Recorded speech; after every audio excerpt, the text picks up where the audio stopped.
I did actually tip Cronulla at the start of the year to make the grand final. Trindle brings a dynamic, a running game, and that short kicking game that nobody else in that team has. So I put your microphone on mute. Keep asking me those. Hello and welcome back to Ahead of the Game Sports Chat with Sports Pez, Jez and Tuck Sports Takes from bets.com.au, where we write game previews for every single NRL, AFL, BBL. For everything. Huh?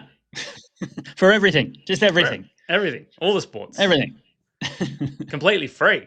Go over there and get your action. We don't do it for free. Well, I do. Do you get paid? Huh? Yeah, I get paid a little bit.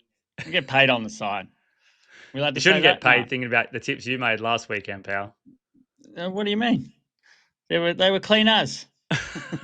We have our ups and our downs. We play the long game at bets.com.au. That's what we tell everybody, the long game. That's it. Hey, if you haven't already subscribed to this channel, do it straight away. And we've got a couple of tips coming up here. When you see them, you have to send these to your mates, rile them up a bit, get under their skin, tell them that we're talking shit, and maybe they'll follow the channel as well in the future. What a plan. NRL hate. Share with hate.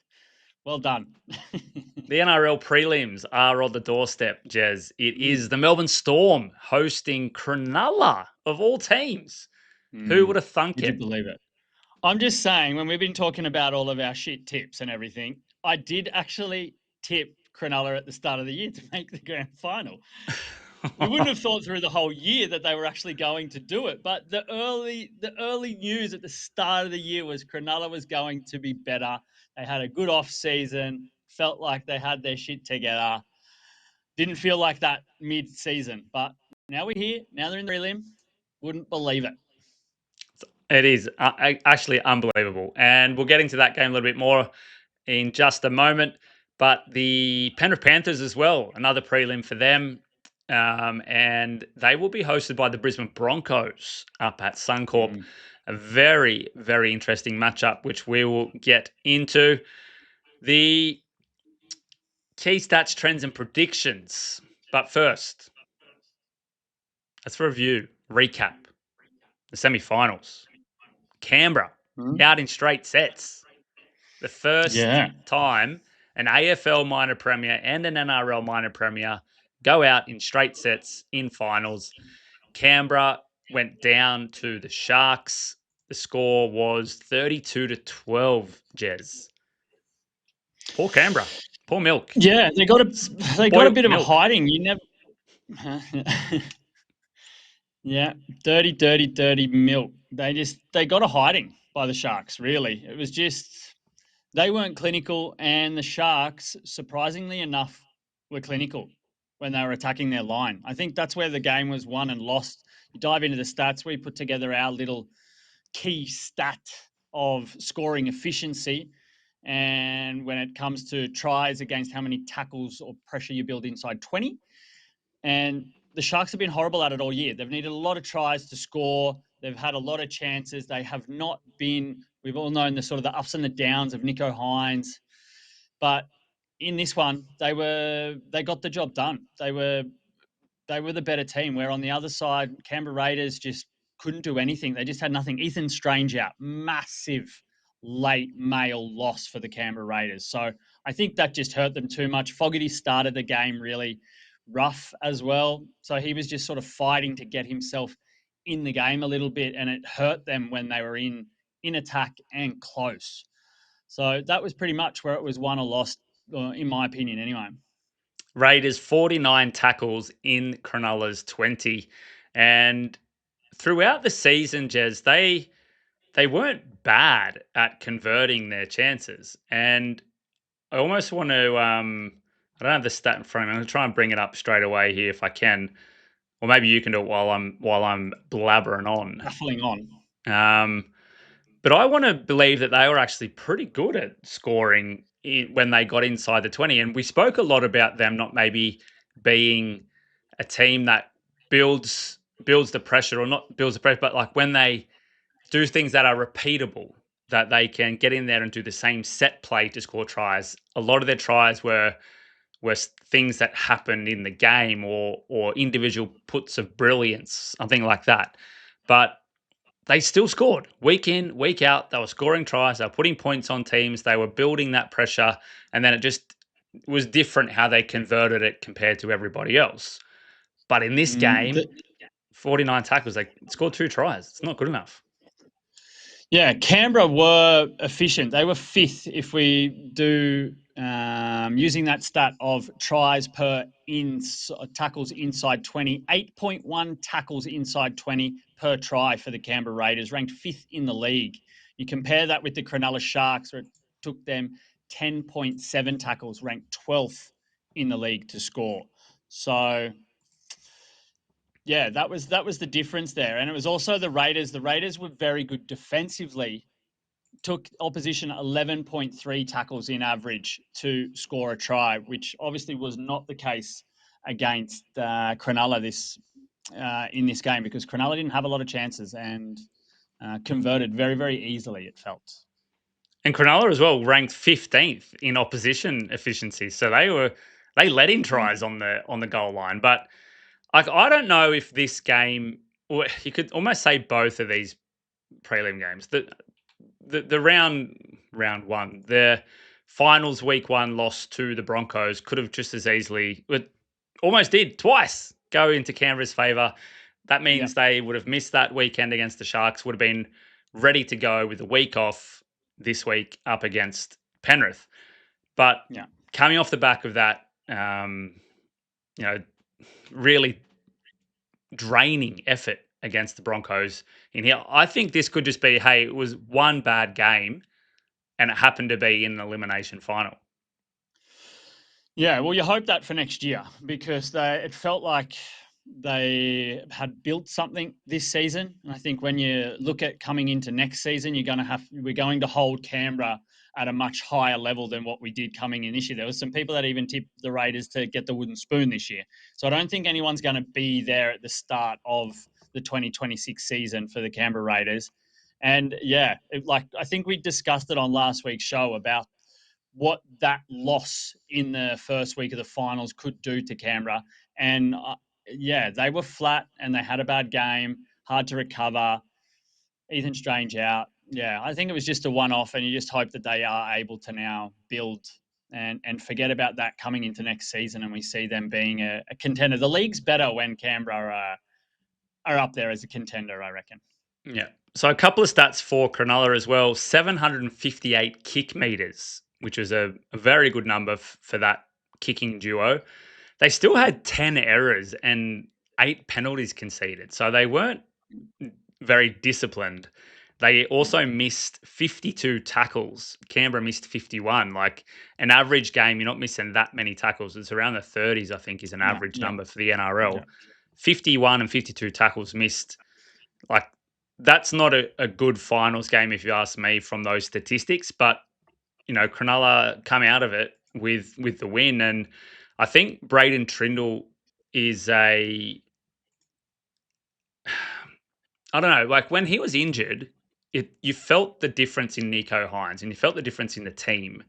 Nicho Hynes is the savior and he's the star player, but Trindle brings a dynamic, a running game and that short kicking game that nobody else in that team has. So he's extremely important to this team. Yeah, 683 of those kick meters were his. So I think he's a legitimate, star in this team. And if they get to a grand final and you look for a guy that might win you the game, it's him. Yeah. Like, I think if you look at Nicho Hynes' game, and the biggest criticisms that he has got since winning that Dally M medal has been his kick choice and kick execution. So you take that out of his game. It's very smart by Fitzgibbon if that was the plan and has been the plan over the back end of the season when the Sharks have been on their run, because take that out of his game. He can focus on moving the ball, setting up in attack through the hands, and then you've got Trindle doing the kicking. Doesn't have to think about it anymore. Focus on what you're good at. And it worked, at least this game. Jez, the other game of the weekend was Canterbury up against Penrith. We've spoken about Canterbury at length. We've written about it. We've put enough shit on them for the choices they made through the season, bringing in Lockie Galvin. he's a generational player, maybe a little bit too big start put on him, but he's a really good player. But they just haven't got it to gel this year yet. The Panthers come in, an experienced team, star-studded, despite them losing a bunch of players since their dynasty began. The guys just keep like Alamotti wasn't even in the team a month ago, and he's scoring 3 tries. Nathan It's Cleary my just only tip of the week I got right. Well, I mean, you weren't making very many tips this weekend, so Yeah, but the percentage is still I good. don't know, that game was really unexpected.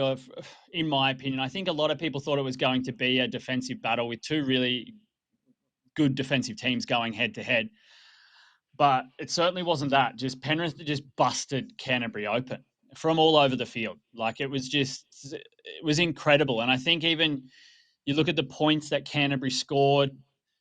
I don't think you can weigh that into anything coming into this week because the game was over after 30 minutes. And it's like, okay, how do you adjust? Even the commentators were talking about, okay, well, what do Penrith do now? Because you've got the game's almost wrapped up, or say further into the second half, the game's done and dusted. You got to look after your players. You got to rest players. Like, think about all this stuff that's going through your head. Just play basically. You're not playing the same game plan. The game plan worked. You're up by 30 points in 30 minutes. So I think everything changes there. But it was an incredible attacking show by Penrith. And shit, it feels like another premiership, though, doesn't it? Man, it's unreal how they would just like we did flag it when they were on the bottom of the ladder. We said they can still win because Yeah. they were starting to show things that were premiership quality. And it was just getting a few of their outside backs in that defensive mindset that Penrith Yeah. have had in all the years. And then after 2 or 3 more games, it clicked, and then they were unstoppable. Like it's crazy. It's Yeah. an amazing feat in sport, in any sport, in this day and age. Yeah. I'm trying to think exactly the round. Was it round 7? They were on the bottom of the ladder.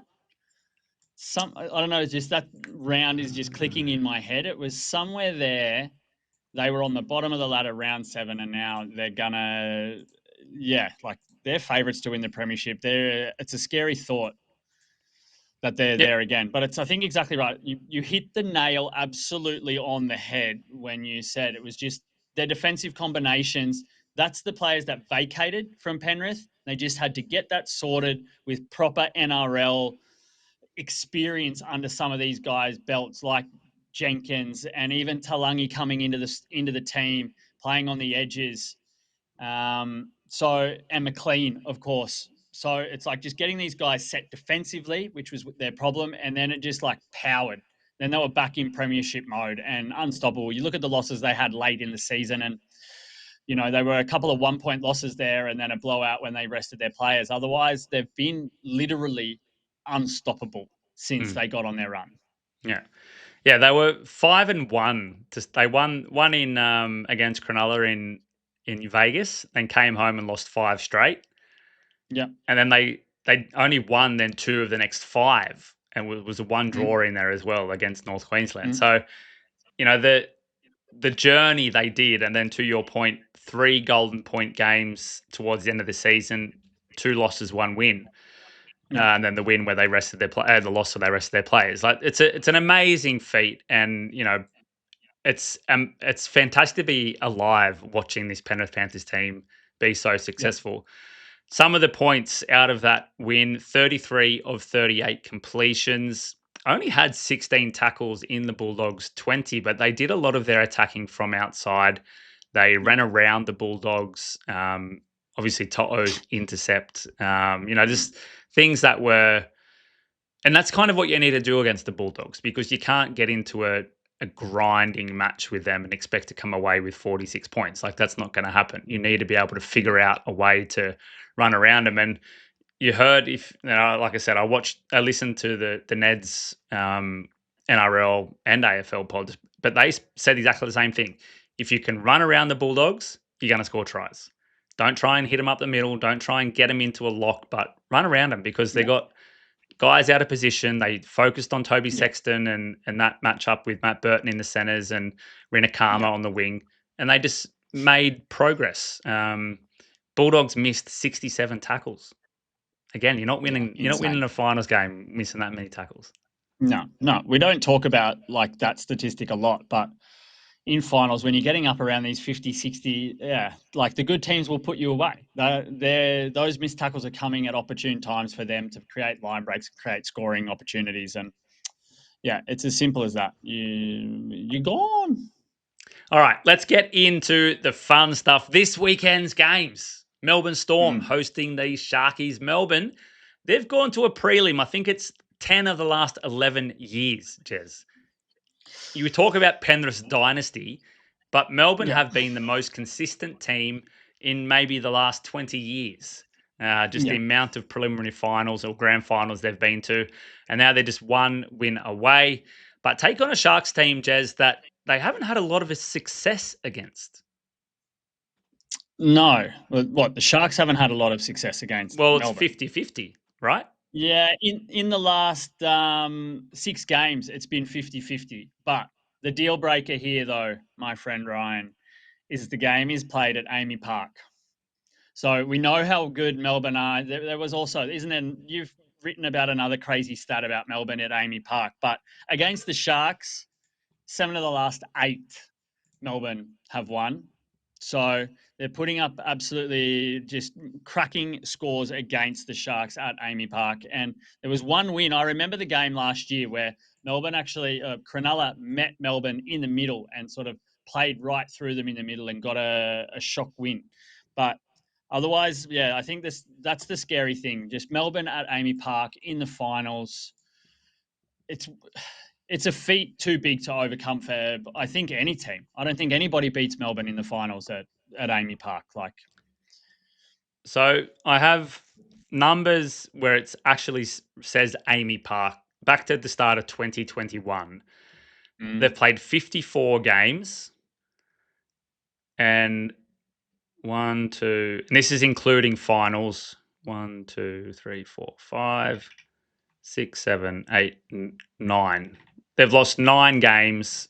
One of them was a Golden Point game, and one was a finals game. So, that's 54. What that's be then 45 to 9 at AAMI Park over the last 4 years. Like it's unreal. Yeah, it's unreal. Yeah, it's absolutely brutal. But when you kind of look at this matchup, and my subheading here, Jez, are the Sharks scary? And I think we are a little bit guilty of underestimating these bottom teams probably all year. So the Sharks, I've underestimated them. Canberra, we underestimated them. They weren't a bottom team, but they were coming from the bottom. And we didn't have confidence in them because they haven't proved it, we said. But the proof is in the pudding. They're here. They're in a prelim, the Cronulla Sharks. They beat the minor premiers last weekend. They beat the Roosters, who everybody had as their premiership favourites. Can they beat the Storm? No. They can't. I don't think, like I said, I don't think anybody beats the Storm in a prelim at AAMI Park, and I don't think I'm gonna underestimate them again. I don't think that they. I think they can. I don't think they will, but I think they can because they can score points when they want to. You have 50 missed tackles against Melbourne and see if they don't put you absolutely away. They came up against Canberra. They defended poorly.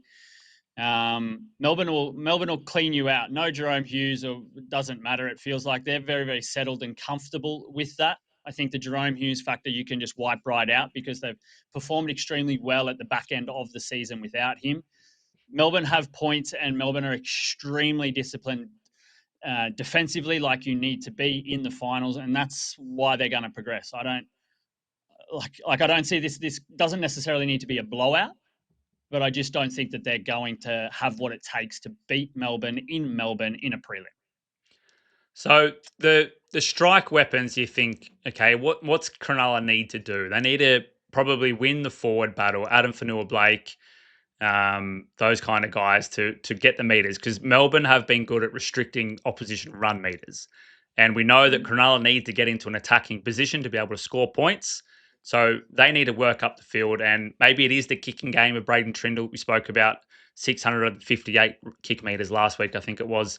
He'll need to repeat that effort in this game. You know, a 40-20 wouldn't go astray to try and get into that attacking zone. I think, as to your point, Melbourne will muscle up in the middle and they will do their best to restrict the run meters. I believe that's what will happen. I believe they'll lock down defensively, which will just smother Cronulla because that's what's worked to beat them. But I'm not as confident anymore that this is going to be just a, tick the box and move on, because I'm scared to say that against Cronulla because they've just shown us 2 weeks in a row that you can't count them out. Yeah.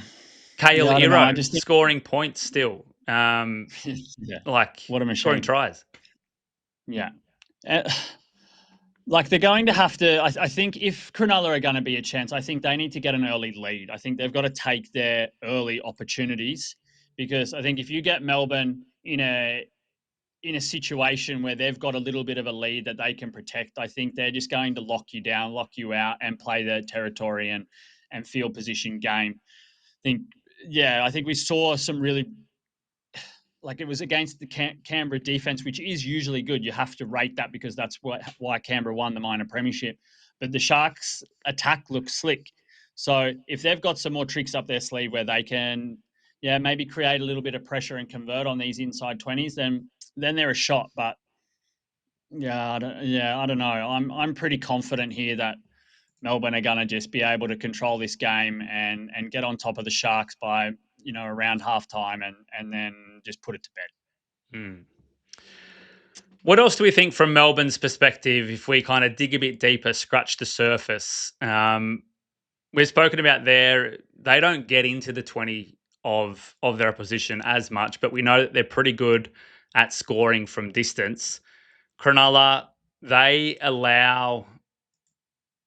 ranked 6th in opposition run meters, so not fantastic, but still better than the average. But they're down in 15th in opposition efficiency. And although they're only conceding just under 20 points per game against their opponents. So defense has been okay for this Sharks team. What do Melbourne need to do to be able to put points? Because I feel if this game is a 14-10 or something going into the last 10 minutes of the game, Cronulla's going to throw everything they have at it and they can pinch it. Yeah. If Melbourne are going to shore up this game, they're going to have to put points on Cronulla and outscore them. How do they do it? Yeah, well, I don't know. Like the aerial battle's going to be the battle of the wingers. I think is going to be interesting. The outside backs, obviously, Xavier Cooks. I almost let you go there because I didn't even realise myself. Yeah, it's always Xavier Cooks, but Cooks is going to have to Coates. Xavier Coates. Back in NBL mode now. Xavier Coates is obviously key for Melbourne. I think the battle with Mulatalo has been talking things up through these finals, and I think you have Coates that can just dominate in the aerial attack. I think that's really important. I think Harry Grant has also been having one of his best seasons. And I think it's that speed around the ruck that Melbourne can create when Grant is in form, which can be extremely critical. And we'll see Melbourne be able to attack from outside the 20 to create those chances and line breaks. And then obviously with Cameron Munster, you just never know what you're going to get when it comes to what he does spontaneously. And I think that's where they break through the Cronulla defense. So, but for Cronulla, I think, they're going to have to attack outside as well. I think if you're trying to build pressure against Melbourne, their goal line defense, it's Bellamy. Like they're so well drilled. So I think they're going to have to work a little bit outside their box, maybe spread the ball a little bit earlier in the tackle count and create something unexpected. Okay, let's move on to the second prelim final. The Brisbane Broncos host Penrith Panthers at Suncorp Stadium. And this could be a grand final in of itself. If these two teams were to be in the grand final, it would have been a fantastic game. And this one still, could have the all the trimmings and it, you know, the crowd, the gameplay, the stars, the superstars. I posed the question here: does the winner of this game go on to win the grand final? Are they the best team in the Oof. NRL? Oh man, that's I'm going to say no. I'm going to say if Panthers win this game, they win the grand final. If the Broncos win this game, Melbourne wins the grand final. Ooh. Tough. All right. What we saw What do you from... think? You can't just give me all these questions. What do you think? Yeah, well, I can. That's what I do. I put your microphone on mute. Keep asking me those. No, I think they do. I think if Brisbane win, the amount of confidence they will take out of this game and what they'll have to do to get the win against Penrith will give them enough to be able to beat whoever's on the other end, whether it's Melbourne or Cronulla. It doesn't really matter. And if Penrith win, we know that they're at the peak of their game, and at the same time, no one's going to be able to beat them because they're just too good. Like, I'm speechless. Nathan Yeah. Cleary. Yeah. Like, I haven't been a Nathan Cleary doubter to say, but I think in big games, he's like for Australia or for New South Wales, maybe he hasn't stepped up. But in clubland, the guy is a genius. And the way Yeah. he just directs play around, delivers when he needs to deliver, and everybody just follows him. And it's unbelievable. Mm. Yeah, it's like he is the best player in the world for sure when he has a Penrith jersey on. Like, and I think like he can even sort of say go a little bit quiet, or you don't notice that he's there, but he's like solid defensively, and then he just like pops up. But I think it's a little bit different when you say compare that to how maybe Reece Walsh disappears in games sometimes. I think Yeah. Nathan Cleary disappears in games because he's not doing something spectacular, but he's still there, got his hands on the ball, just running through the motions. He's a part of the cog, like the whole machine, but he doesn't disappear. He's always there, but he's just not amazing. And then he'll Yeah. just pop up and he'll just break the game wide open with a 40-20 or an inside ball or some sort of play, try even himself. Like, he's Mm. just absolutely phenomenal. Like, we saw what he did in the grand final against Brisbane when they were they down by 20 a couple of Uh, years ago, and then just Nathan Cleary, bang, bang, bang, bang, game's over. They win another premiership. Like, yeah. he is absolutely phenomenal. And there's some scary stats, head-to-head stats coming into this one for Brisbane, and they've got to overcome a massive hoodoo, I think, to be able to get past Penrith. There's one, that hangover from the grand final that haunts you forever, I think, when you've had that lead, and that doesn't go away until the final whistle. And then, yeah, it's like I'm looking at the most recent stats: 2, 3, 4, 5 from when we've been recording venues. Last 5 games at Suncorp Stadium, Penrith have won in head-to-head.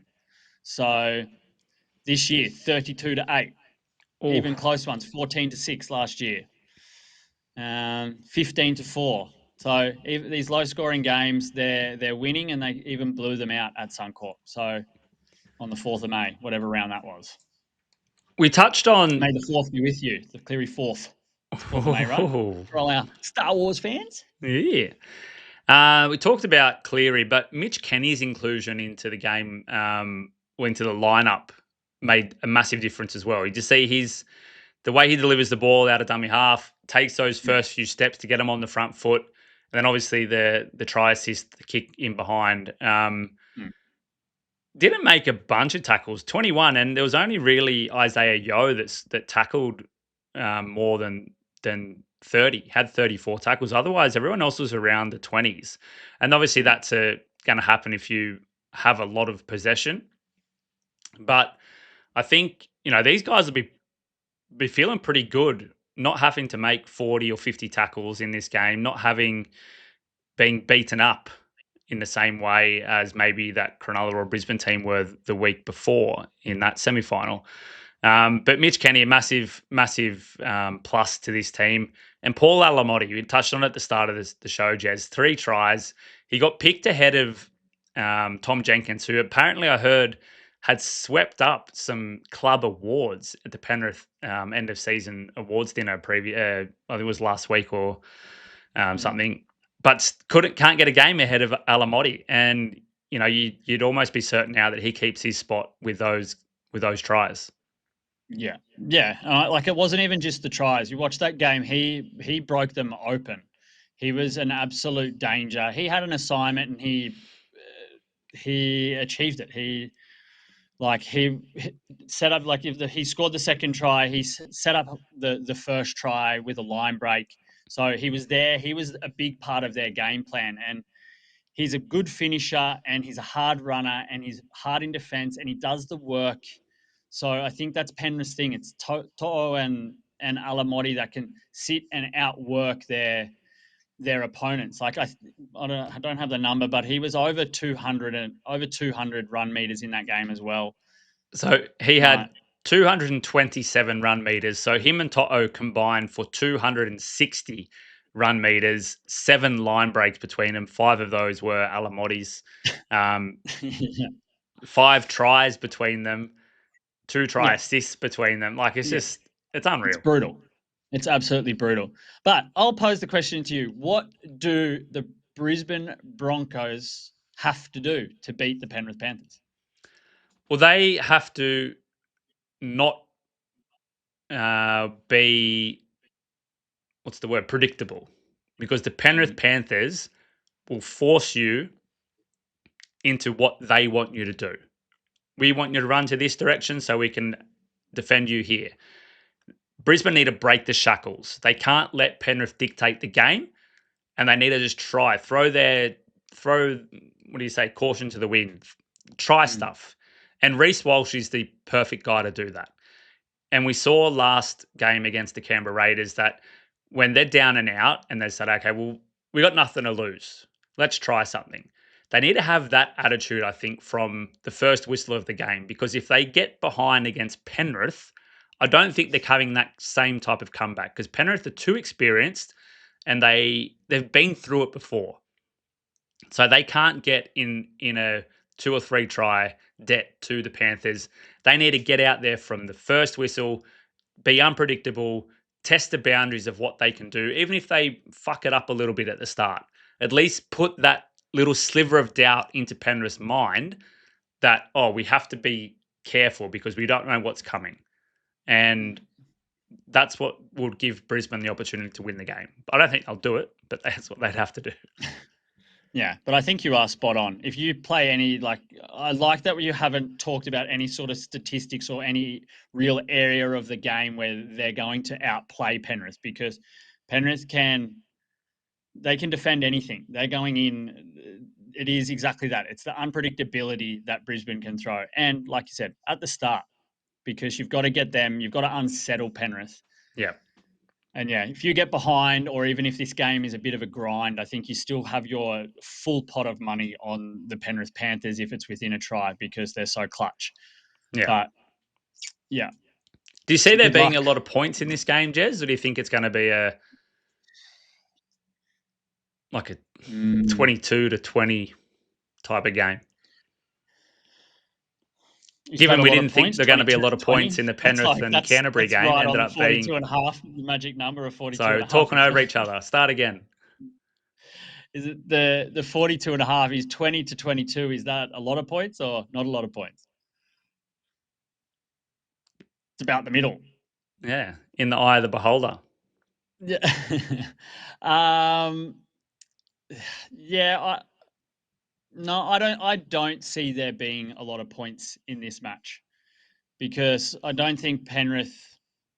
I see Penrith winning this game, and I think they're going to have to shut down the attack of Brisbane to win this game. That's what they're going to be mainly focusing on, and they'll score enough points to win, but I don't see them needing to run away with it. But I said that last week against Canterbury, and that went up to shit. So I think the over hit. I think Penrith hit the over themselves, and the over was already done by half time. So The joys of sports betting. yeah, that's right. All right. Well, seems that we're going to get a Manly, Melbourne and Penrith grand final, if you ask us too. But two exciting games on the schedule for this weekend's prelim finals. Do you think the scheduling Friday and Sunday is going to have any effect on the preparation of the winner that comes out of the grand final then? Yeah, that's a big call. It's going to be an interesting topic, maybe, because that is quite a large difference in turnaround. But you understand why they did it, avoiding the AFL grand final on Saturday. But they could have played both on Friday night, maybe, or on Sunday. But yeah, I don't know. It's still a grand final, and you're going to be up for it either way. But it is a little bit of a short turnaround for this Brisbane Penrith team, really, isn't it? I mean, it's still 7 days, but it's a grand final you're preparing for. So you would have liked to have had an extra day there. But I mean, considering the AFL grand finals played in the early afternoon, you could have had the Melbourne game at night. It's not the same fans, and you could have maybe even got fans that are streaming out of the MCG into the AAMI Park there. So yeah. Anyway, yeah, coulda, woulda, coulda, shoulda. Yeah. All right, I've got nothing more to add except No way. find and follow us. Get over to bets.com.au to have a look at the game previews, completely free. Cheat sheet there as well we'll have for this weekend. And check out all the stuff on ahead of the game, NFL, NBL, and we'll have cricket coming up so shortly as well. Yeah, heaps of cricket. We're big focus on cricket coming into this summer. So it's going to be really exciting stuff over there. But don't forget, hang with us and stay ahead of the game.